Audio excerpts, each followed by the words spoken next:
Yeah, I mean, one emerging technology is Visual CV, which allows anybody to go in and create a resume online, but also have multimedia components to it. You can have links. You can have links to sites, articles, blogs, vlogs. You can have podcasts. You can have streaming video. So you've actually literally taken, that flat document, that resume, and you really are thinking outside of the box now and moving it onto an online component. And I think that gives you enormous flexibility with the way you display the information and the content. And it also, positions you as a thought leader, somebody who's really on the leading edge of marketing yourself as a professional, which can really do a lot to elevate your candidacy. Some people choose to have more customized web presences.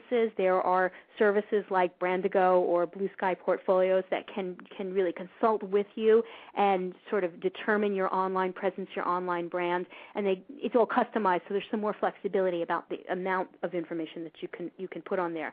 So I think, yes, that it is important to create an online presence. I don't think I'd say that everybody must go out and have a web portfolio, but I think that it's very important that you can be found online. There's a lot of research that suggests that recruiters and hiring managers are Googling candidates before they're ever calling them in for an interview.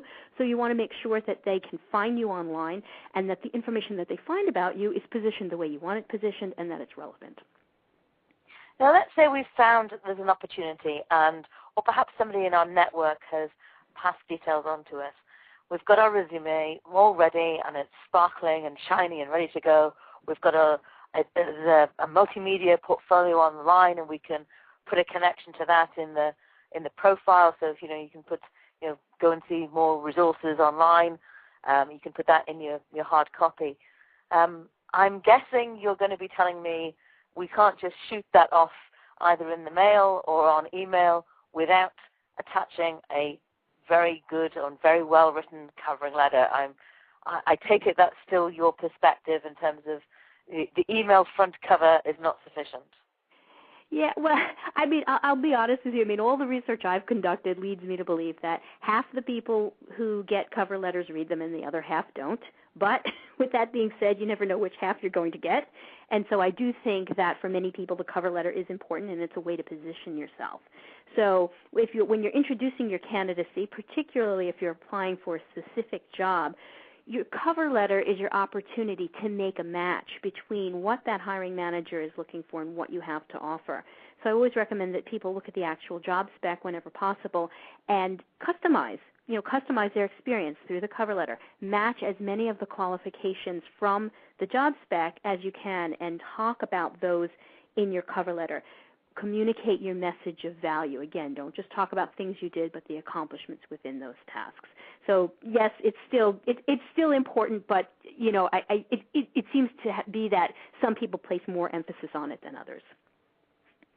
And I get so many messages by email. In my role now, I'll get people contacting me, and I have to tell you, there's so many mistakes I see. The one I had this week, it was like, "Dear Mr. / Mrs." Oh, gosh, yeah. I've attached my details, and the content of the position that they were looking for was not even at all recognizable in terms of what my business is. And so there's some basic things that they hadn't done. But, as soon as I see that kind of thing, it's not too difficult to find the details of what my name is online. And even if we don't have a company online and we're not, strong online, you can make a phone call. So, are there any other faux pas that you see when people are sending, let's say, an email off alongside their resume and their covering letter? Yeah, I mean, I've seen mistakes where people are sending out the same cover letter to multiple companies and they forget to change the company name when they get to the next letter. So it's addressed to somebody from the wrong company. I certainly see typos, grammatical errors.